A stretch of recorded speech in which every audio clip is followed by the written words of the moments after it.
हरे कृष्णा। तो आज से हम ये महाभारत कथा शुरू कर रहे हैं मॉर्निंग में। तो महाभारत जो है बहुत ही विस्तृत ग्रंथ है और ये इतिहास का पार्ट है। इतिहास जो दो लिखे वेद व्यास जी ने, एक है रामायण, दूसरा है महाभारत। पहले सब कुछ जो है सिर्फ एक ही वेद के अंदर था, अथर्ववेद के अंदर। उसके बाद फिर वेदों का व्यास जब किया तो उसके बाद उसको वेदों में बांटा। जो और बचा और जो एसोटेरिक पार्ट था फिर उसको उपनिषद में डाला। उसके बाद जो और बचा और जो एसोटेरिक पार्ट था उसको फिर पुराणों में डाला। फिर पुराणों के बाद भी जो बहुत एसोटेरिक पार्ट था फिर उसको इतिहास में डाला। तो इस प्रकार से वेद, उपनिषद, पुराण और इतिहास, इनकी रचना हुई वेद व्यास जी के द्वारा। तो महाभारत जो है वो इतिहास का पार्ट है। और इतिहास में भी जो है ये बहुत ही ज़्यादा इट इज़ द बिगेस्ट, क्योंकि वो पुराणों में भी जो सबसे बड़ा जो पुराण है वो है स्कंद पुराण। उस स्कंद भी 80,000 श्लोक हैं। लेकिन ये जो एक ऐसा ग्रंथ है इसमें 1,00,000 श्लोक हैं। वाल्मीकि रामायण के अंदर जो है 24,000 श्लोक हैं। रामचरितमानस के अंदर जो है 10,000 श्लोक हैं। लेकिन इसके अंदर 1,00,000 श्लोक हैं। सो बहुत ही विस्तृत है। इसके अंदर बहुत सारी स्टोरीज हैं इसके अंदर और बहुत ही इंस्ट्रक्टिव है ये। तो इसके अंदर जो महाभारत है इसके अंदर 18 पर्व हैं। ये पर्वों का नाम है आदि पर्व, सभा पर्व, वन पर्व, विराट पर्व, उद्योग पर्व, भीष्म पर्व, द्रोण पर्व, कर्ण पर्व, शल्य पर्व, सौपतिका पर्व, स्त्री पर्व, शांति पर्व, अनुशासन पर्व, अश्वमेध पर्व, आश्रम वासिक पर्व, मौसल पर्व, महाप्रस्थानिक पर्व एंड स्वर्गारोहण अनिका पर्व। तो इस प्रकार से ये 18 पर्व है। इनमें सबसे बड़ा जो पर्व है वो भीष्म पर्व है और उसका हिस्सा क्या है? श्रीमद् भगवद गीता। तो इसमें 1,00,000 श्लोक हैं। और जब इसकी रचना हो गई थी उनके हृदय में, जब ये दिव्य ज्ञान प्रकाशित था वेद व्यास जी के, तो उनकी इच्छा थी कि ना इसको रिटन फॉर्म में दिया जाए ताकि इसका प्रचार प्रसार हो, इसका प्रोपगेशन होना चाहिए। और आने वाला जो युग है विशेष रूप से वो मंद बुद्धि लोगों का युग है। तो इसीलिए रिटन फॉर्म में शास्त्र को होना चाहिए। अब इसमें 1,00,000 श्लोक हैं। अब 1,00,000 श्लोक लिखने के लिए वो चाहते थे कि कोई बहुत ही एक्सपर्ट राइटर हो। तो उन्होंने फिर ध्यान लगा करके ब्रह्मा जी का आह्वान किया। और ध्यान लगा के जब ब्रह्मा जी का आह्वान किया तो ब्रह्मा जी आए और वो वेद व्यास जी का हृदय की बात समझ गए। तो वेद व्यास जी ने उनको बताया कि अब मैं चाहता हूँ महाभारत अब लिखी जाए, लेकिन लेकिन अच्छा लेखक जो कि एकदम त्रुटिहीन रूप से लिखे कौन हो सकता है? तो ब्रह्मा जी ने कहा निश्चित रूप से शिव जी और पार्वती के जो दिव्य पुत्र हैं गणेश, वो जब लिखेंगे तो फ्लॉलेसली लिखेंगे और बहुत फास्ट लिखते हैं वो, और उसमें कोई त्रुटि नहीं होती। कहते हैं हाँ ये तो बहुत अच्छा आइडिया। और ये क्या करें, ब्रह्मा जी वहाँ से चले गए। उसके बाद फिर गणेश जी का ध्यान करना शुरू किया वेद व्यास जी ने। तो जैसे कि गणेश जी का भी ध्यान किया तो गणेश जी प्रकट हुए। और जब गणेश जी प्रकट हुए तो फिर गणेश जी से उन्होंने प्रार्थना की कि अब ये महाग्रंथ जो लिखना है महाभारत, क्या आप इसको लिखने की रिस्पॉन्सिबिलिटी लेंगे? क्योंकि आपका नाम सजेस्ट किसने किया? ब्रह्मा जी ने सजेस्ट किया। मैंने कहा ब्रह्मा जी ने सजेस्ट किया तो बिल्कुल हम बिल्कुल करेंगे, कार्य करेंगे। क्या लेकिन ना मैं बहुत फास्ट लिखता हूँ। इतना फास्ट आप बोल लोगे ना? कहते हाँ। कहते देखो लेकिन अगर आप बीच में रुक गए ना तो मेरा मोमेंटम खराब हो जाता, तो फिर मैं रुक जाऊंगा, फिर आप किसी दूसरे को देख लेना। कहते हाँ बिल्कुल बिल्कुल, मैं बिल्कुल नहीं रुकूंगा। तो लेकिन मेरी भी एक कंडीशन है कि आप भी जो लिखेगा फिर समझ करके लिखिए। पहले समझना है आपको उसको और फिर लिखना उसको। ऐसे नहीं लिखते लिखते समझना उसको, ना ना ना, पहले समझना उसको उसके बाद फिर लिखना है। कहते हाँ चलो ठीक है। और फिर बड़े सुंदर तरीके से कॉन्वर्सेशन फॉर्म में महाभारत लिखी। ये हुआ, वो हुआ, इसने उससे ये सवाल पूछा, इसका जवाब फिर ये होगा, आगे ये हुआ। तो हमेशा सस्पेंस बना रहा, अब क्या होगा, नेक्स्ट नेक्स्ट नेक्स्ट। तो इसलिए अब समझने के लिए तो समझते थे, जब तक वो समझते थे और फिर लिखते थे तब तक वेद व्यास जी को समझ में जाता था कि हाँ ठीक है अब अगला श्लोक ये कर देते हैं। तो पहली बार जो उसका ऐसी कथा हुई वो हुई थी वैशंपायन जी के द्वारा, जो कि शिष्य हैं वेद व्यास जी के, जो जमना जी के यहाँ पर गए थे। जमना जी अभी यज्ञ कर रहे थे कि सारे सांपों को जला के राख कर दो जी। तो उस वक्त पहली बार जो उन्होंने रिक्वेस्ट की वैशंपायन जी से, वेद व्यास जी से रिक्वेस्ट की थी, तो उन्होंने कहा मेरा शिष्य है वैशंपायन, ये महाभारत की कथा करें। पहली बार जो कथा हुई थी वैशंपायन जी के द्वारा हुई थी। उस सभा के अंदर सूत गोस्वामी बैठे हुए थे। तो सूत गोस्वामी ने उनसे सुना। आगे जाके फिर उन्होंने शौनक आदि ऋषि जो थे, जो कि 1,000 साल लंबा यज्ञ करने वाले थे, उनके बीच जाकर के उन्होंने कथा की। तो इस प्रकार से जो सीक्वेंस हमको मिलती है श्रीमद् भागवतम में वो यहाँ पर भी आती है। फ़र्क सिर्फ ये है कि सूत गोस्वामी जी ने परीक्षित महाराज और शुकदेव गोस्वामी की जो कथा सुनी थी उसको बोलते हैं श्रीमद् भागवतम, वो सुना है शौनक आदि ऋषि को। और जो उन्हें जन्मय जी के यज्ञ के शाला में जो वैशंपायन जी से सुना वो थी महाभारत, वो भी सुना है इनको शौनक आदि ऋषि को ऐसा। तो फिर उन्होंने कथा सुनानी जब शुरू की तो उन्होंने बताया कि ना एक चेदी नाम का जो स्थान था वहाँ पर वसु नाम के एक राजा हुए, वो पौरव जो डायनेस्टी है, वंश है, उनसे थे। और काफ़ी समय उन्होंने जो है राजपाट किया, इवन जो इंद्र और सभी देवी देवता थे उनका साथ भी दिया उन्होंने, कई युद्धों में ऐसे कई कार्यकलाप, बड़ी बहादुरी कार्य भी किए उन्होंने। लेकिन उन्होंने सोचा अब इतना कार्य कर तो चुका हूँ मैं, अब तो रिटायरमेंट ली जाए। तो उन्होंने VRS डाल दिया, ये देखा मैं VRS ले रहा हूँ, वॉलंटरी रिटायरमेंट फ्रॉम सर्विसेज, अब हम ध्यान लगाएंगे प्रभु के ऊपर। तो गंगा नदी किनारे बैठ करके अब वो ध्यान लगाना शुरू कर दिया उन्होंने। अब कई साल हुए उनको। जैसे कोई बहुत ज़्यादा तपस्या करना शुरू कर देता है तो कौन व्यक्ति इनसिक्योर हो जाता है? इंद्र। तो इंद्र के अंदर इनसिक्योरिटी आ गई कि भाई इतनी तपस्या कर रहा है, पता लगा इसने ब्रह्मा जी से मांग लिया कि ना इंद्र का बहुत टाइम हो गया, मेरे को वो दे दो। तो इंद्र ने इसकी बात आ गया तो भाई इतना बढ़िया लड़ते हो आप, अपने मसल देखो, आपकी ताकत देखो, आप क्या शक्ति है आपके अंदर, ये तपस्या साधना वैराग्य वगैरह ये आपके लिए नहीं है। ये तो साम्राज्य को संभालना, लोगों की सेवा करना, लोगों को धर्म अनुष्ठान करने के लिए सहयोग देना, ये ज़्यादा बड़ी सेवा है। आप ऐसे अकेले कर करोगे ना, आपका अकेले का उद्धार होगा, लेकिन आप सबका सहायता दोगे, आपका उद्धार होगा, कहीं और को भी होगा, क्योंकि आप इतने अच्छे राजा हैं आप। तो उसने कहा वैसे बात तो वैसे ठीक है। तो अग्री करके बात, तो फिर तपस्या वगैरह छोड़ दी उन्होंने, अपना शेव वगैरह कर लिया, हेड शेव कर लिया अपना, सब बढ़िया हो गया उनका, राजा फिर से हो गए वो। ये देख करके जो इंद्र थे वो ही बिकेम वेरी हैप्पी, क्या चलो ये मान गए। तो फिर गिफ्ट में उन्होंने फिर क्या किया, एक क्रिस्टल चैरियट दिया जो कि कहीं पर भी उड़ के जा सकता था, मतलब स्वर्ग में भी जा सकता था, स्वर्ग में ऊपर के लोकों में जाके आ सकते थे वसु।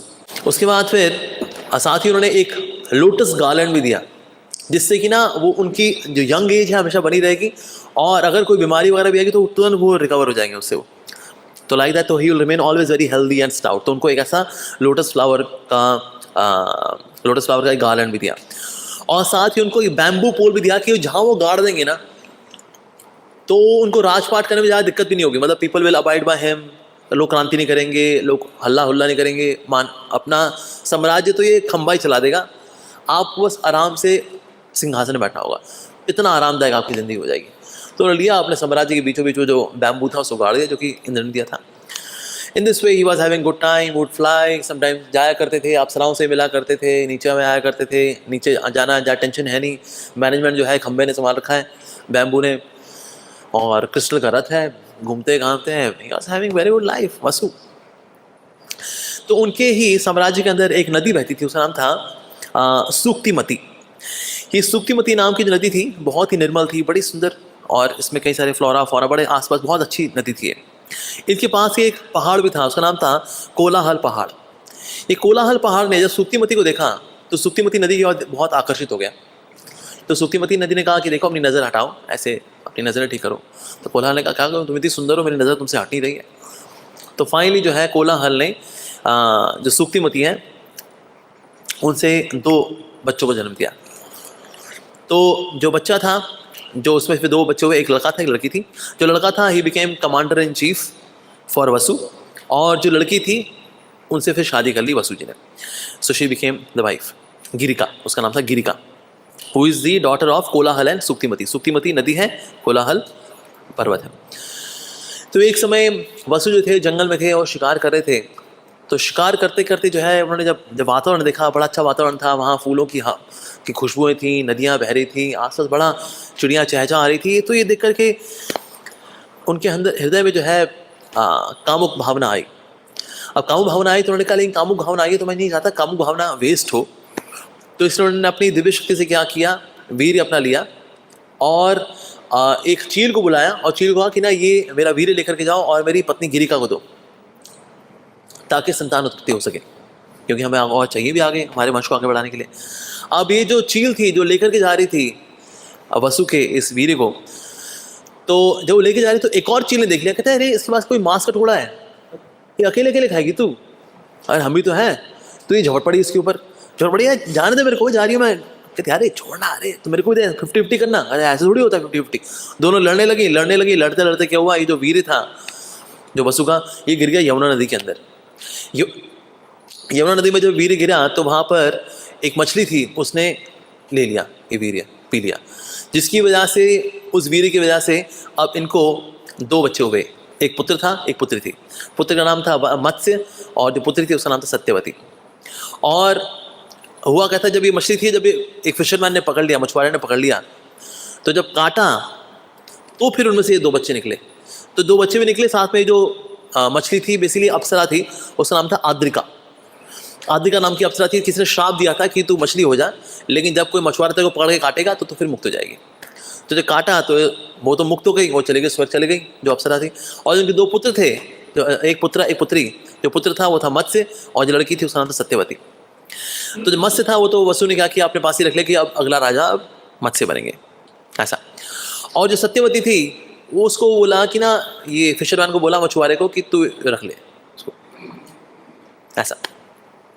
वो कहते जब ये दोनों मिले थे तो ये बहुत हैरान था। तो ये जब लेकर के आया उस वक्त वसु पहचान नहीं सके कि ये इन्हीं के बच्चे हैं, खुद के बच्चे हैं ये। तो बाद में जब फीचर्स वगैरह देखे, उनके गौर से देखे और ध्यान मग्न होकर ध्यान लगाया तो पता लगा तो उन्हीं के बच्चे हैं, तो उन्हीं के वीर क्या है ये तो फिर उन्होंने मछुआरे को बताया कि वास्तव में मेरे ही बच्चे हैं ये, मैंने वीर्य दिया था एक चील को, फिर ये मछली ने पिया, मछली ने वीर्य लेने की वजह से 2 बच्चे हुए हैं। तो इसीलिए इसमें जो लड़का है मैं रख रहा हूँ, लड़की तुम रख लो, सत्यवती जो है ये लड़की जो तुम रख लो। तो लड़की का नाम पड़ा आगे जाके सत्यवती। वैसे बहुत ही सुंदर थी, ज्ञानवान थी, लेकिन बस ये था उनसे शरीर से मछली की बदबू आया करती थी, क्योंकि मछली से हुई है, तो इसीलिए सत्यवती जो है उनसे मछली की बस स्मेल आया करती थी। बाकी जो है बहुत नॉलेजेबल थी, बहुत सुंदर थी, बहुत ही गुणवान थी, शी वॉज वेरी गुड। तो ऐसा हुआ कि एक समय जब ये सत्यवती जो अपने पिताजी के साथ ही थी और इनके पिता जो है वो गए थे मछली वगैरह पकड़ने के लिए, जब गए हुए थे तो फिर ये जब अकेली थी तो तभी वहाँ से पराशर मुनि नाव पे निकल रहे थे। तो पराशर मुनि जब नाव पे निकल रहे थे तो ना, पराशर मुनि was a great astrologer also. तो उन्होंने आकाश में देखा कि ना ये जो सितारों का इस समय कॉन्स्टेलेशन हो रखा है, ये तो भगवान के किसी अवतार का समय हो रखा है। और ये जो स्थान है ये वही स्थान है जहाँ पर ये कॉन्स्टेलेशन की बिल्कुल जो सिचुएशन बन रही है कि इसी स्थान पे भगवान का अवतार हो जाना चाहिए। तो उन्होंने सोचा कि ना इस स्थान को मुझे गंवाना नहीं चाहिए, ये समय निकल ना जाए, इसीलिए यहाँ तुरंत मुझे व्यवस्था करनी चाहिए कि भगवान का अवतार हो जाए। तो उन्होंने आसपास देखा तो देखा सत्यवती को देखा। तो सत्यवती को देख करके वो सत्यवती के पास गए कि देखो एक बहुत ही इंपॉर्टेंट प्रोजेक्ट है अभी, वो है कि ना भगवान के प्रकट होने का समय हो गया ये, और इसीलिए मुझको लग रहा है कि ना अब हमें तुमको मेरा साथ देना चाहिए भगवान के प्राकट्य के लिए। उन्होंने कहा नहीं देखिए मेरे पिताजी गए हुए, मैं उनकी आगे के बिना मैं भला ऐसे कैसे, और विवाह होगा, थोड़ी बातचीत होगी, कंसेंट होगी, मंगनी होगी, रोका होगा, शादी होगी, फिर तब होता है ना। कहता है नहीं वो तुम चिंता मत करो, वो तो हमें बात तो अभी कर लेंगे। दिशाओं को साक्षी माना, जो पंचभूत उनको साक्षी माना, अपने इष्ट देव को जिनके हृदय में उनको साक्षी माना, और फिर उनसे वहीं के विवाह करके वहीं के वहीं उनसे जो पुत्र था उसको जन्म दे दिया। और उनका चिंता मत करो, साथ ही तुम वर्जिन रहोगी, यानी तुम नाबालिग ही रहोगी, यू विल रिमेन प्योर, ऐसा। उन्होंने कहा लेकिन अच्छा, लेकिन उनकी एक और चिंता थी, कहते लेकिन ऐसे सबके सामने हम कैसे करेंगे। तो फिर पराशर मुनि ने अपनी दिव्य शक्ति से क्या किया, चारों ओर अंधेरा कर दिया और क्लाउड से अपने आप को ढक दिया, दोनों को, सत्यवती को और खुद को। और फिर जो है उनका आलिंगन किया, और आलिंगन करने मात्र से ही जो है उनको ये पुत्र प्राप्त हुआ। And she continue to be virgin. उसके बाद वो नाबालिग भी नहीं, लाइक दैट। तो इस तरह से फिर उनको जिस द्वीप पर जो पुत्र प्राप्त हुआ उनका नाम पड़ा वेद व्यास। उनका नाम वेद व्यास क्यों दिया उन्होंने, क्योंकि उनको पता था आगे जाकर ये व्यक्ति वेदों का व्यास करेगा, शास्त्रों का व्यास करेगा, उनको फैलाएगा, उनको और विस्तृत करेगा, उनको डिस्ट्रीब्यूट करेगा, उनको उनकी कैटेगरीज बनाएगा, इसलिए वेद व्यास। साथ ही उनका नाम पड़ा कृष्णा, क्योंकि उनका जो कॉम्प्लेक्शन था it was dark complexion, so Krishna complexion, जिससे उनका नाम पड़ा कृष्णा। और साथ ही उनका नाम कृष्ण इसलिए पड़ा, रीजन बीइंग ये कृष्ण के बारे में सबको बताएंगे पूरी दुनिया को, इसलिए इनका नाम पड़ा कृष्णा। और द्वापायन मतलब द्वीप पे जन्म लेने वाले, तो कृष्ण द्वापायन वेद व्यास, इस प्रकार से इनका नाम पड़ा कृष्ण द्वापायन वेद व्यास, क्योंकि कृष्ण का कॉम्प्लेक्शन है, कृष्ण के बारे में बताएंगे, द्वीप पे इनका जन्म हुआ है, वेदों का व्यास करेंगे, इस तरह से इनका नाम पड़ा कृष्ण द्वापायन वेद व्यास। अब सत्यवती जो थी वो बहुत ही, उन्होंने कहा अब ये कार्य हो गया लेकिन आप किसी को बताइए नहीं। पराशर मुनि ने कहा नहीं तुमने मेरा साथ दिया प्रभु के प्राकट्य होने में, तो इसीलिए तुम जो मांगो मुझसे मैं तुमको दूंगा। तो उन्होंने कहा ठीक है, मेरे ना शरीर से ये मछली की बदबू आती है, इसको खुशबू कर दीजिए। उन्होंने कहा ठीक है, तुम्हारे शरीर से अब खुशबू आया करेगी, बल्कि 1 योजन दूर तक तुम्हारी खुशबू जाएगी। तो इससे तब से जो है सत्यवती को लोग गंधवती बोला करते थे, वैसे भाई अच्छी गंध आती है उनसे। एक और जो नाम पड़ा इनका वो था योजन गंधा, मतलब क्योंकि 1 योजन तक इनके शरीर से अच्छी गंध आती है, बड़ी अच्छी स्मेल आती है। दिस विल ऑल्सो बिकम कारण आगे और लीला बढ़ने में। तो इस प्रकार से सत्यवती जो थी, इन्होंने कृष्ण द्वापायन वेद व्यास इनको जन्म दिया। और उस वक्त जो थे जो परशुराम जी थे, परशुराम जी ने 21 बार जो क्षत्रिय थे उनको मारे। जितने भी आतताई क्षत्रिय थे जो पगलायट हो रखे थे रजोगुण के अंदर और शोषण करते थे लोगों का, ऐसे क्षत्रियों का 21 बार संहार कर दिया। अब क्षत्रिय है ही नहीं, उनकी पत्नी आ गया, हम शादी किससे करें?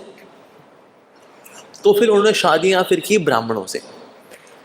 जो ब्राह्मणों से जब उन्होंने विवाह किए तो ब्राह्मणों से जो क्षत्रियों के क्षत्राणियों के जो पुत्र प्राप्त हुए वो बड़े अच्छे पुत्र थे, वेरी गुड क्वालिटी किंग्स। तो फिर जो है अच्छा साम्राज्य हुआ पूरी पृथ्वी में। अब पृथ्वी में सब अच्छा अच्छा चलता रहे, अच्छा अच्छा तो है संसार का, ये नियम नहीं है। डुअलिटी होना, द्वंद्व होना, ये स्वभाव है संसार का। तो इसीलिए फिर दैत्यों ने सोचा भाई ये तो बड़ा अच्छा चल रहा सब कुछ, ये क्षत्राणियां हैं, इन्होंने तो ब्राह्मणों से विवाह कर लिया, अब इनके पुत्र बड़े अच्छे अच्छे पैदा हो रहे हैं ऐसे, अब वो राजा बन रहे हैं, तो इससे सब अच्छा अच्छा चल रहा है। अच्छा अच्छा तो चलना नहीं है, बहुत ही जगत है तो दैत्यों ने क्या किया, बीच में हैकिंग करनी शुरू की। यानी विवाह तो इससे होगा लेकिन वीर्य दैत्य का जाएगा। तो फिर से जो है राजा पगलेट होने शुरू हो गए। अब परशुराम जी थे वो ध्यान लगाने के लिए चले गए थे महेंद्र पर्वत या अब ये नॉट महेंद्र पर्वत, और पर्वत का नाम क्या उनका, महेंद्र पर्वत ही था, आई कंफर्म यू। तो ये तो तपस्या करने के लिए चले गए थे परशुराम जी। अब जो है पीछे से फिर से अभी आतताई इतने बढ़ गए, फिर से खराब हो गई सिचुएशन। अब जो इतनी खराब सिचुएशन थी तो जो भूमि देवी थी वो भूमि देवी गई ब्रह्मा जी के पास कि अरे प्रभु ये तो परशुराम जी आए थे, 21 बार उन्होंने सिस्टम फॉर्मेट मारा है, फिर वायरस आ गए, अब क्या करें? तो ब्रह्मा जी ने कहा कोई बात नहीं, सिस्टम फॉर्मेट मारा फिर भी वायरस आ गए, तो फिर प्रभु ही आते जब वो फिर लंबे समय के लिए वाला फॉर्मेट मारते हैं। तो चलिए हम विष्णु के पास चलते हैं। तो भगवान विष्णु के पास गए, भगवान विष्णु से प्रार्थना की तो ब्रह्मा जी ने, तो भगवान विष्णु ने कहा चिंता मत करिए, बहुत जल्दी मैं स्वयं अवतरित होऊंगा, तब तक जो है और जो दैत्य भी हैं और देवता भी हैं उन सबसे कहिए सब प्रकट हो। तो फिर सबने प्रकट होना फिर शुरू किया। तो उनमें जो विप्रचिंती नाम के थे जो राक्षस, वो जरासंध बने, हिरण्यकशिपु बने शिशुपाल, समहलाद जो कि प्रहलाद के छोटे भाई हैं वो बने शल्य, वशकल बने भागदत्त, काल बने कंस, बृहस्पति बने द्रोणाचार्य, शिव यम काम और क्रोध मिलकर के बने अश्वत्थामा। द्वापर युग ने अवतरण लिया एज शकुनी मामा, कलयुग ने जन्म लिया एज दुर्योधन। बेसिकली क्या है, जब भगवान की लीला शुरू होने वाली थी तो कलयुग ने बोला कि प्रभु द्वापर युग तो मतलब खत्म हो जाएगा, मतलब जब मेरे को शुरू होना उससे पहले आप निकल जाओगे, आप मतलब मेरे को चांस नहीं मिलेगा लीला के अंदर। ठीक है हम SC ST कोटा से हैं लेकिन हमको मतलब इतना तो भगवान ने कहा नहीं कलयुग ऐसे बुरा मान, तू भी आइयो जो लीला में, ठीक है अपना स्वभाव तेरा स्वभाव लेकर के आ जाइयो। So you come as Duryodhan. तो कलयुग को भी एंट्री दी थी द्वापर युग में लीला के दौरान। तो Dwapar Yug came as Shakuni mama and Kalyug came as Duryodhan. Duryodhan and party, उनकी जो पार्टी जो उनके जो भाई बंधु जो थे वो कौन थे, ये पुलस्त्य ऋषि के जो आगे वंश में राक्षस हुए थे ये वो थे। जो पांडव जो थे बेसिकली कौन कौन थे, जो धर्म राज उन्होंने जन्म लिया as Yudhishthir, Vayu as Bhim, Indra as Arjun and Ashwini Kumar as Nakul and Sahadev, ऐसा। और साथ ही और भी कई राक्षस थे, उनमें से एक राक्षस था he took birth as Shikhandi. Lakshmi Devi came as Rukmini, और 16,000 अप्सराएं थी जिनकी बड़ी इच्छा थी कि ठाकुर जो है प्राप्त हो, उनका अपने पतियों में बिल्कुल मन नहीं लगता था स्वर्ग में। तो फिर भगवान ने कहा ठीक है तुम्हारा मन लगेगा मेरे में लगेगा finally. So they came as 16,000 wives of lord Krishna. 16,000 wives के अंदर वो भी थी 16,000 जो कि भगवान श्री राम के समय में जो यज्ञ कर रहे थे, जब सीता मैया अब नहीं है वो तो वन में है लेकिन यज्ञ होने हैं जब, तो यज्ञ हुआ करते थे तो फिर सोने की एक सुंदर सी डीटी बनाई जाती थी जो कि साथ में रखी जाती थी राम जी के एज हिज वाइफ। तो वो जब ऐसा हुआ करता था तब यज्ञ हुआ करता था, फिर इन डीटी को लेकर के अंदर रख दिया जाता था। जब भगवान श्री राम जब सरायू नदी में जाकर के अपनी लीला समाप्त कर रहे थे तब ये 16,000 आए कि अरे लेकिन प्रभु हमको तो लेके जाइए। कहते आपको आपको कौन है? कहते हम लोग 16,000 हम वही हैं जो कि आपने यज्ञ करते थे ना, सीता, हम सब सीता ही हैं।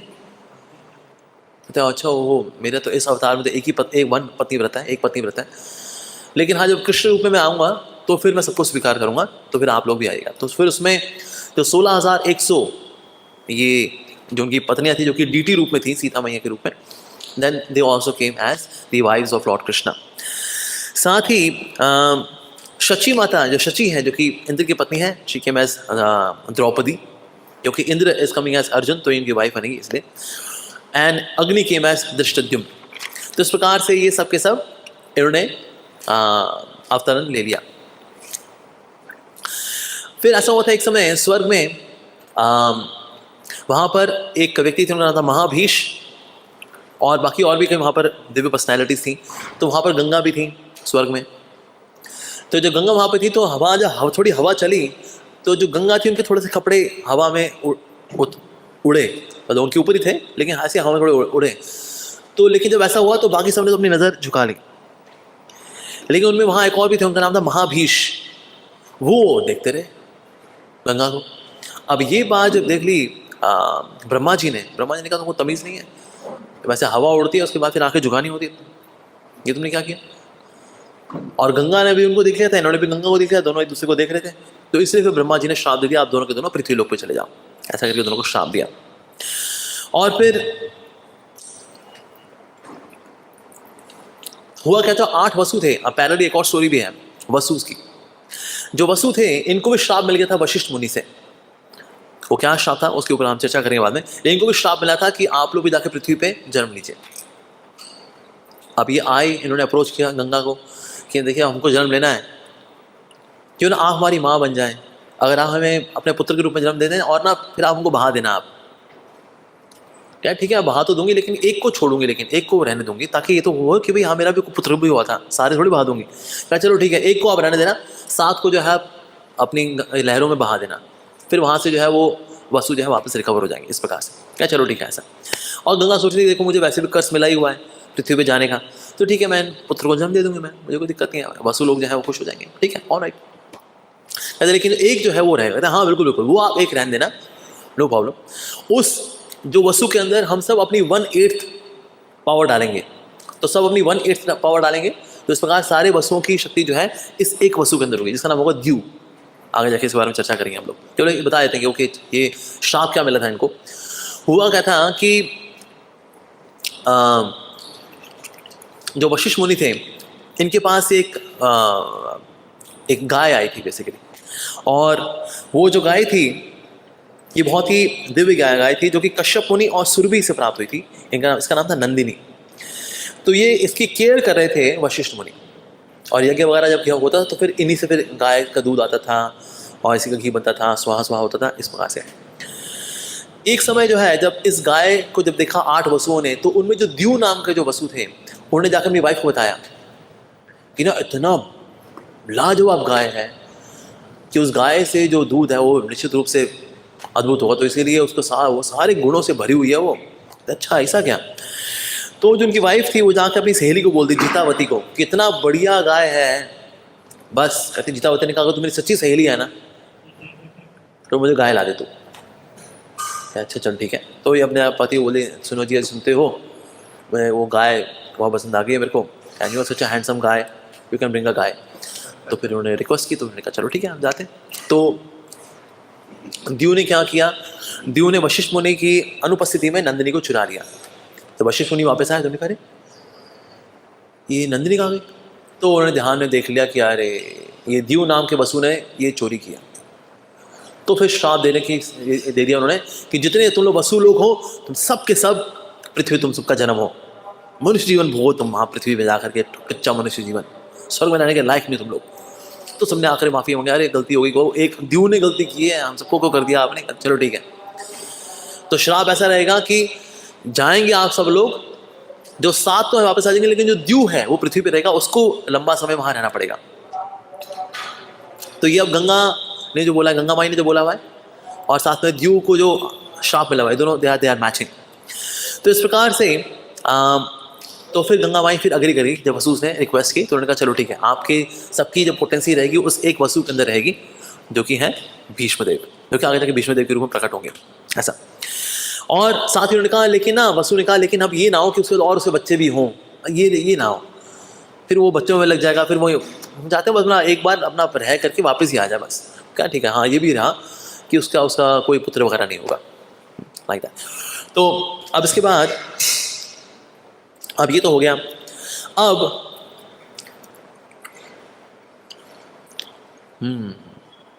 और साथ ही उन्होंने कहा कि ना जो राजा होंगे शांतनु नाम के जो राजा होंगे, उनसे जो है गंगा देवी का विवाह होगा। अब ये है कौन बेसिकली? ये गंगा देवी जो है एक समय जब ये बह रही थी तो उनके किनारे पे, उनके तट पे बैठ करके एक ऋषि थे, उनका नाम था प्रतिपा ऋषि। तो ये ध्यान लगा रहे थे, तो इनके लेफ्ट जो जांग है इस पर आकर गंगा माई बैठ गई, और गंगा देवी जो बैठ गई तो उन्होंने कहा मैं आपकी तपस्या से बहुत प्रसन्न हूँ, आप इतने शुद्ध हैं आप, तो इसीलिए हे प्रतिभा, हे राजा, मैं आपकी पत्नी बनना चाहती हूँ, आप मुझको अपने पति के रूप में स्वीकार करें। तो उन्होंने कहा देखिए वैसे मैं तपस्या कर रहा हूँ, तब अब मेरा बिल्कुल मूड नहीं है वैसे मैरिज करने का, शादी करने का, लेकिन अब आप तो यू आर सेलेस्टियल वुमन, आप तो गंगा देवी हैं, तो फिर मैं इस प्रकार से आपसे विवाह तो नहीं कर पाऊंगा। और आप क्या है ना, मेरी बाई जंघा पे आके बैठी हैं, बाई जंघा पे जो बैठती है, जो बाई तरफ होती है ना, वो बेटी होती है, बहू होती है, जिससे मैं तो आपसे विवाह नहीं कर पाऊंगा, लेकिन जो मेरा बेटा होगा ना वो आपसे विवाह करेगा। तो प्रतिभा नाम के जो राजा थे, इनके बेटे हुए शांतनु।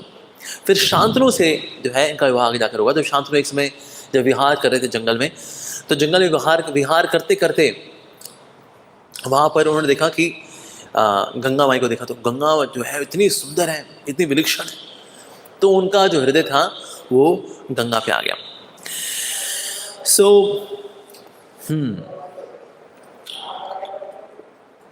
या तो इनका हृदय जो है गंगा पे आ गया। तो फिर उन्होंने रिक्वेस्ट की और बताया कि वह है कौन, तो उन्होंने बताया अच्छा प्रतिभा राजा के ही पुत्र हैं ये। So she also agreed. उन्होंने कहा ठीक है, आप क्योंकि मेरे से विवाह करना चाहते हैं, पर मेरी कंडीशन रहेगी, और मेरी कंडीशन ये रहेगी कि कभी भी आप मुझसे ना बदतमीजी से बात नहीं करेंगे, मुझसे हमेशा तमीज से बात करेंगे, कभी हार्श वर्ड्स इस्तेमाल नहीं करेंगे, रिस्पेक्टफुली बात करेंगे मेरे से। दूसरी बात, मैं जो कर रही होंगी उसमें कभी क्वेश्चन नहीं करना कि देखिए ये क्यों कर रही हो तुम, ये क्यों कर रही हो तुम, कभी नहीं करना बीच में। जो मैं कर रही हूँ ना चुपचाप उसको देखते रहना, बहुत अच्छा कर रही है, बहुत अच्छा कर रही है, बहुत बहुत बढ़िया, बहुत बढ़िया। कभी क्वेश्चन नहीं करना, never ever question my actions, और हमेशा प्यार से बात करना, ठीक है, बदतमीजी से बात नहीं करना। अगर कभी भी इसमें से एक भी रूल टूटा तो फिर मैं ये जो हमारे विवाह का संबंध है ये डिसॉल्व हो जाएगा, फिर वापस चली जाऊंगी। फिर मैंने कहा नहीं बिल्कुल नहीं, अरे बिल्कुल, जो जितनी कस्में दिखानी, जो कॉन्ट्रैक्ट लेना ले लो भाई, इतनी सुंदर है, अरे गंगा, मैं निश्चित रूप से all unconditionally I am ready. तो सारी कंडीशन पे जाओ ना, टिक टिक कर दिया, next next next next next, install हो गई। कौन कहाँ पढ़ता है, अच्छे से पढ़ा आज तक एग्रीमेंट सॉफ्टवेयर इंस्टॉल करते हुए? कोई नहीं पढ़ता, अरे जो भी है next next next next next install, ऐसे करते, वैसे ही उन्होंने भी करते हैं, हाँ भाई जो भी है next next next next next marriage, ऐसा कर लिया उन्होंने। अब जो द्यू थे, he came as actually he will came as Vishnuta. तो बेसिकली उनके जो पहले जो पुत्र प्राप्त हुआ वो गंगा माई ने क्या किया, डाल दिया। कहते बेटा कहाँ लेके जा रहे हो? कहते बहाने लेके जा रही हूँ। कहते अच्छा बहा दोगी इसको? कहते हाँ, बहुत बढ़िया बहुत बढ़िया।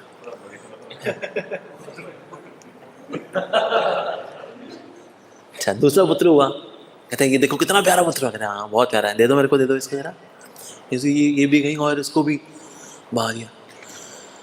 तो शांतनु ने कहा दूसरा ही बहा दिया तुमने?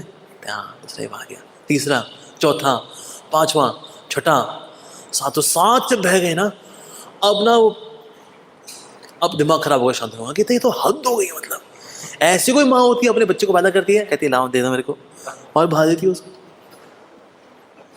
तो फिर जो आठवां जब हुआ तो फिर आ गई, तो रुक जाओ, तुम्हारा नाम गंगा है लेकिन तुम्हारा हृदय तो पत्थर के समान है, अपने बच्चों को बहा देती तुम, कुछ ममता जैसी भी कोई चीज होती है। कह देखो तुमने एक तो क्वेश्चन उठा दिया मेरी बात पे, दूसरा बदतमीजी से बात की, मैरिज कैंसिल, डिसॉल्व,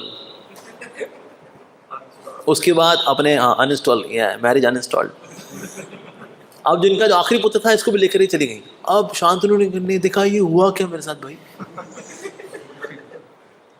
अट्रैक्शन भी हुआ, शादी भी हुई, बच्चे भी हुए, लेकिन आज देखो गृहस्थी में अकेली रह गई। तो शांतनु जी बड़े दुखी थे। तो कुछ समय बाद जो है गंगा के किनारे ही थे और ये सब याद ही कर रहे थे कि आपने अभी क्या लाइफ है बताइए। तो कोई मेरे से पूछा आपकी लाइफ में आपने किया क्या, कहते मैंने किया क्या, बैक टू स्क्वायर वन। तभी जो है वहां पर एक बड़ा हरफर मौला, एकदम नौजवान, सुंदर, गठीला, बड़ा ओजस्वी तेजस्वी एक लड़का देखा उन्होंने। वाह, क्या किसका पुत्र होगा ये, किसका पुत्र होगा ये। तो उसके बाद वो जो थे वो वहां से फिर गायब भी हो गए थे। वो अरे वो कहाँ गए, वो लड़का, वो बालक बड़ा सुंदर था। तो अगली बार फिर गंगा माई उस पुत्र को लेकर के आए, कहते हैं ये आप ही का पुत्र है, 8वां। जब 8वां पुत्र, इसमें आपने रोक लगा दी थी ना, तो पहले जो 7 थे असल में वो वसु ही थे। जो 8वां वसु है जो कि द्यू है, he will remain as Devvrat.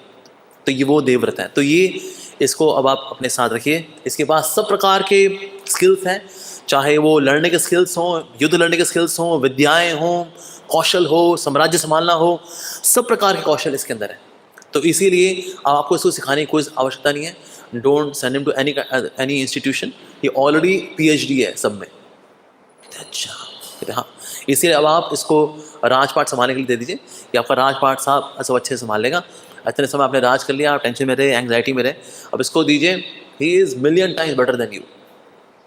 उनको बड़ी खुशी हुई कि मेरा बच्चा इतना योग्य है। हाँ बिल्कुल भाई, ये गंगा माई इंस्टीट्यूट ऑफ हायर एजुकेशन में पढ़ के पास हुआ है, इसलिए PhD की हुई है इसने सब चीज़ों में। तो बड़े खुश हुए। तो उन्होंने क्या किया, फिर देवव्रत को बेटा अपना सिंहासन दे दिया। उसके बाद फिर वो राजपाट संभालने लगे। अब ऐसा हुआ जब बेटे ने सब कुछ संभाल लिया, तो शांतनु जो थे इनके पास थोड़ा और समय था, तो फिर से जाया करते थे जंगल में, कभी शिकार करने भी जाया करते थे। जब ये शिकार करने के लिए जब गए जंगल में, तो जंगल में वहाँ पर उन्होंने बहुत ही अच्छी सुगंध देखी। ये सुगंध, हो ये तो बहुत अच्छी सुगंध है ये तो। और सुगंध का पीछा करते करते करते करते, क्योंकि ये योजन लंबी सुगंध थी, तो इसकी पूरी योजन लंबी सुगंध को करते करते जो है शांतनु महाराज पहुंच गए सत्यवती के पास। कहते ये खुशबू आपसे आ रही है? कहते हाँ जी बिल्कुल, बहुत ही अद्भुत खुशबू है और आपका रूप रंग भी बहुत अच्छा है, इसलिए मेरे अंदर जो है भावनाएं बहुत तीव्र हो गई हैं, तो क्या हम उसे विवाह करें? कहते हैं आपको मेरे पापा से बात करनी पड़ेगी, मैं ऐसे तो नहीं कर पाऊंगी। तो गए उनके पिताजी के पास गए। पिताजी के पास जाके बात की कि आपकी बिटिया बहुत अच्छी है और मैं शांतनु हूँ और मैं राजा हूँ, और इसलिए अगर आप चाहते हैं तो आप चाहें तो अपनी बेटी को मेरे सुपुर्द कर सकते हैं। कहता है बिल्कुल कर सकते हैं, आप बहुत ही अच्छी बात है शांतनु महाराज। आपकी वैसे मैरिज हो चुकी है ना पहले? कहते हैं हाँ हुई थी। छोड़िए, चलिए आप आगे बताइए। ठीक है, मेरी बेटी जो है तैयार तो होगी, लेकिन मैंने सुना आपको पहली वाइफ से एक बेटा भी है। हाँ बेटा है, उसका नाम देवव्रत है, बहुत ही काबिल है। क्या तो मेरी बेटी फिर क्या झक मारेगी आपसे शादी करके? जब इनका बेटा होगा, आपके बेटा ने संभाले राजपाट, ये तो जी हुजूरी करता रहेगा। तो इसीलिए आप ये वचन दीजिए कि जो राजा बनेगा तो फिर वो मेरी बेटी का बेटा बनेगा। कहता है तो वो तो कहा हाँ हाँ बिल्कुल बिल्कुल, हाँ हाँ हाँ। तो सेम चीज़ फिर से हुई, next next next next next marriage install. हाँ भाई ऑल कंडीशंस, बिल्कुल शांतनु जी ने हाँ हाँ हाँ हाँ हाँ बिल्कुल डन डन डन डन। अब इस बार जो थे एक्चुअली मन में तो डन डन डन हो गया था और बोल भी गए थे हाँ बिल्कुल डन। वो नहीं नहीं नहीं, ये डन डन मन में हुआ है, लेकिन ना पिछली बार मैंने कर दिया था, बहुत दिक्कत हुई थी, तो मैंने कहा नहीं। वापस आ गए, वो वापस आ गए, लेकिन ना मन में तो डन डन हो गया था, लेकिन फिजिकली डन डन नहीं किया था उन्होंने। हाँ, तो उदास रहते थे। तो देवव्रत थे, वो हालांकि राजपाट संभाल रहे थे, उन्होंने देखा कि ना पिताजी जो हैं काफ़ी उदास रहते हैं। पिताजी आप काफ़ी उदास रहते हैं, क्या दिक्कत है? कहते कुछ नहीं बेटा, बस ऐसे ही आजकल ये सीजनल डिप्रेशन हो जाता है मेरे को भी, तो इस वजह से तो ऐसे आई एम ओके। कहते नहीं पिताजी बता दीजिए आप। कहते नहीं इट्स ओके, ऐसा कुछ नहीं है। और वैसे था, मैं जंगल में गया था, किसी खुशबू मेरे को अच्छी लगी थी, और ज़्यादा कुछ नहीं है बस। अच्छा, तो देवव्रत को लगा कि ना पिताजी पूरी बात नहीं बता रहे मेरे को, तो मिनिस्टर्स के पास गए, जो उनके शुभचिंतक थे उनके पास गए, कहते हैं ये पिताजी ऐसे उदास उदास रहते हैं, क्या ये चक्कर, क्या मामला क्या है? तो उन्होंने बताया कि आपके पिताजी क्या है ना, ये जंगल में गए थे, वहाँ पर सत्यवती पसंद आ गई इनको। सत्यवती की शरीर की खुशबू इतनी अच्छी थी, उनके रूप रंग इतना अच्छा था, ज्ञानवान थी इतनी, तो इसीलिए उनके प्रति फिर ये आकर्षित हो गए। लेकिन जब सत्यवती ने कहा कि मेरे पापा से मिल लो आप, तो उनके पापा से मिलने के लिए गए, तो पिताजी ने कहा देखो कंडीशन ये रहेगी कि फिर आगे राजपाट जो है फिर ये लीनेज फिर सत्यवती से रहेगी, फिर देवव्रत का नहीं रहेगा हिसाब किताब। फिर ऐसे थोड़ी है कि हमारा बच्चा जी हजूरी करता रहेगा जिंदगी भर, ना ऐसा नहीं।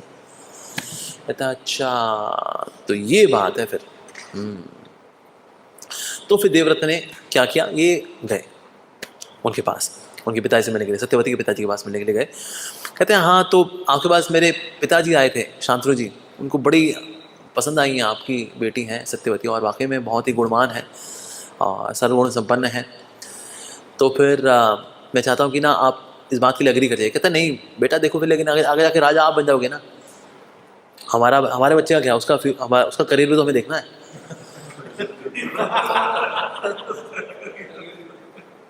तो देवव्रत ने कहा चलो ठीक है, फिर ये मैं एग्री करता हूँ कि ना मैं राजा नहीं रहूँगा, आगे जाकर ये सत्यवती है, ये इनके जो पुत्र होंगे ये देखेंगे, लाइक दैट।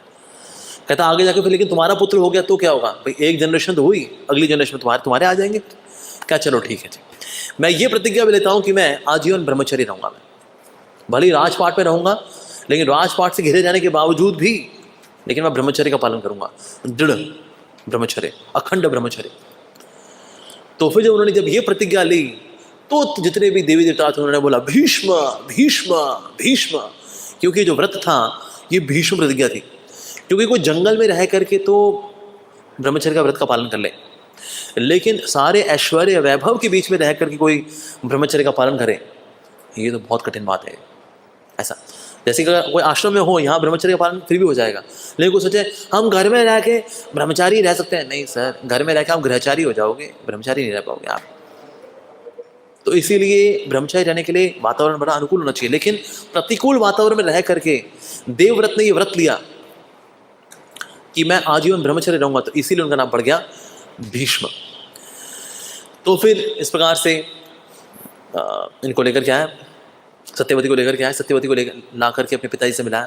कहते पिताजी ऑल कंडीशंस मेट, इस बार मैंने टिक टिक किया है और मैंने होशोवास में किया है कंडीशंस पे, यस यस यस, तो अब here is Satyavati for you.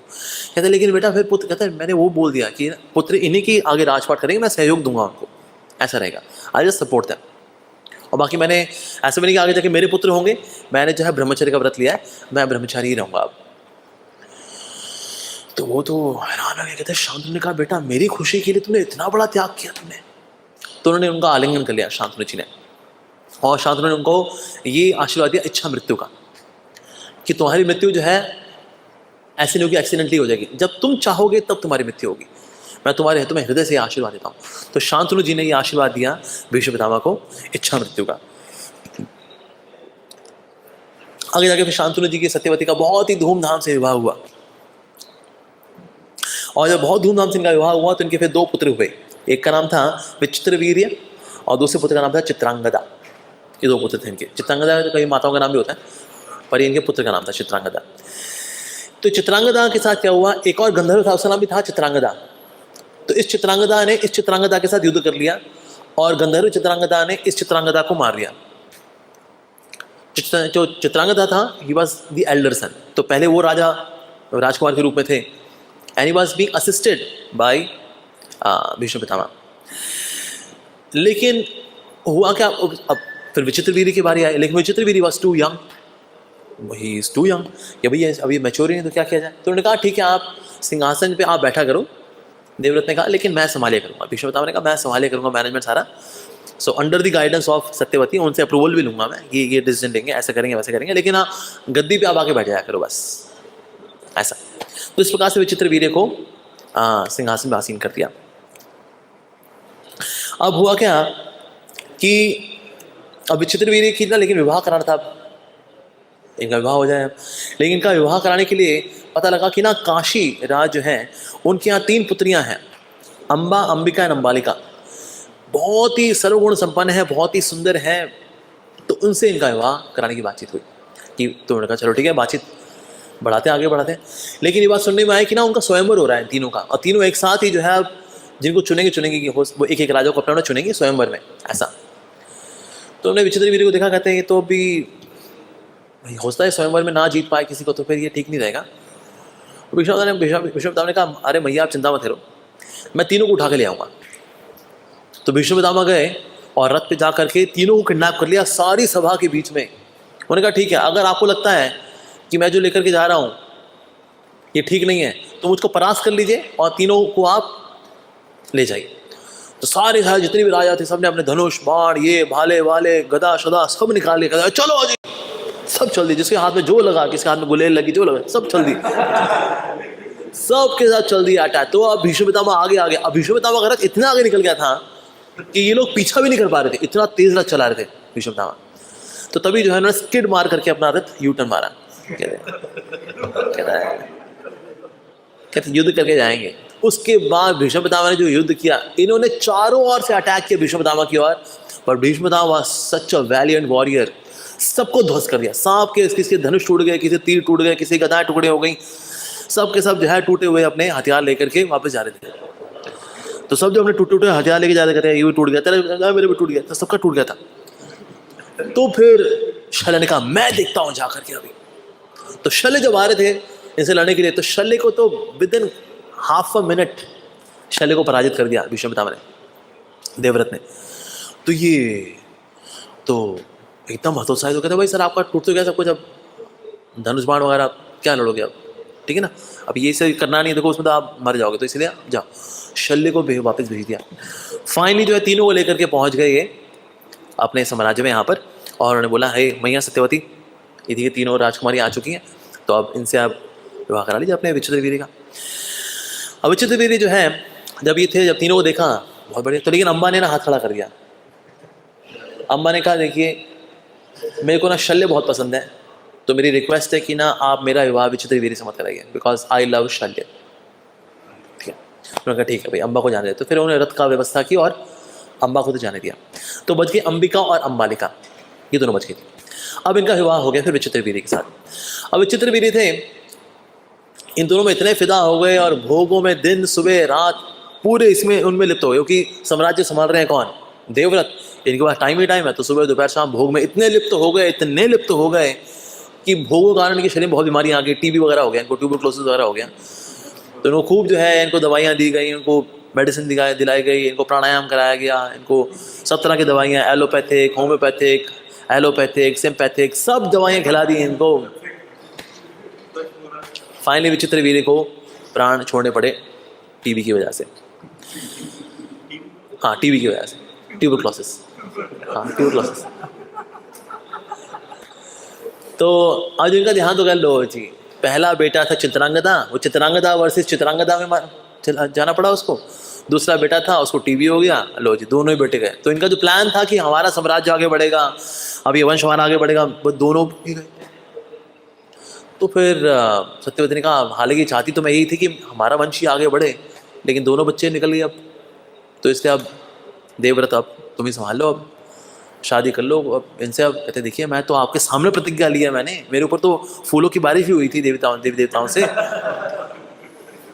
तो इसीलिए अब मैं अपनी प्रतिज्ञा को कैसे मैं डाइल्यूट कर दूं कि मैं अपना ब्रह्मचर्य व्रत तोड़ दूं मैं।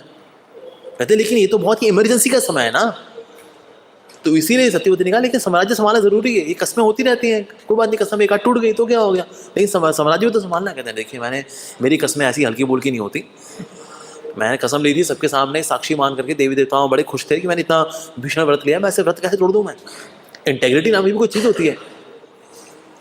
तो सत्यवती ने कहा लेकिन फिर और क्या होगा, फिर क्या हो सकता है। उन्होंने कहा देखिए क्या हो सकता है कि वैसे तो विचित्र वीर की दोनों पत्नियां हैं, लेकिन हम किसी क्वालिफाइड ब्राह्मण को अगर लेकर के आए ना, सो क्वालिफाइड ब्राह्मण से, बहुत ही योग्य अगर ब्राह्मण हो, उनके वीर्य से जो है आगे संतान उत्पत्ति हो सकती है।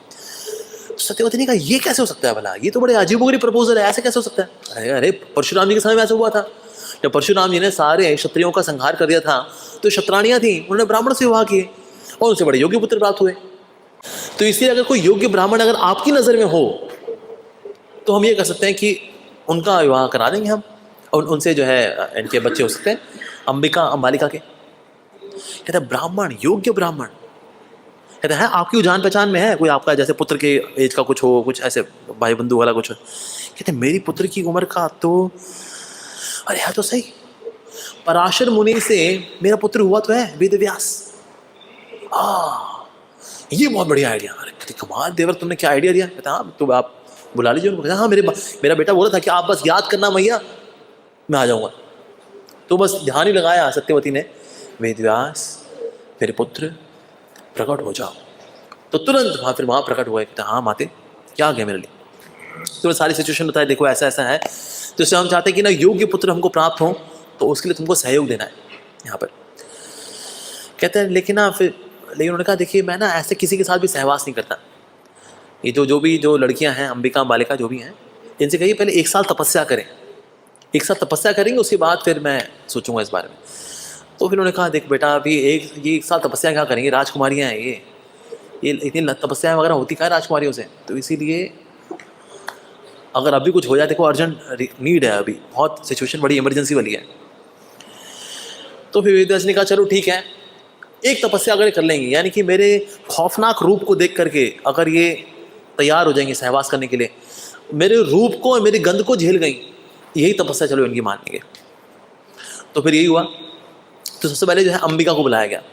अंबिका जो थी शी वाज देयर, तो वो सोच रही थी कि ना अभी पता नहीं व्यक्ति कैसा होगा ये। तो जब वो उनको था कि ना वेदव्यास होंगे, कोई बड़े अच्छे से बलिष्ठ जैसे क्षत्रिय ऐसे ब्राह्मण कुछ होंगे। जब उन्होंने देखा मैटेड हेयर हैं, उनके शरीर से फाउल स्मेल निकल रही है, ब्लैक कॉम्प्लेक्शन है उनका, and he has got very intense look, और साथ में उनके शरीर के ऊपर मिट्टी विट्टी सब ऐसे, तो he was having very ghastly appearance Vedvyas. वो देखिए और वो घबराई गई। तो जिनके पास जब वेदव्यास जब आए, आंखें बंद कर ली।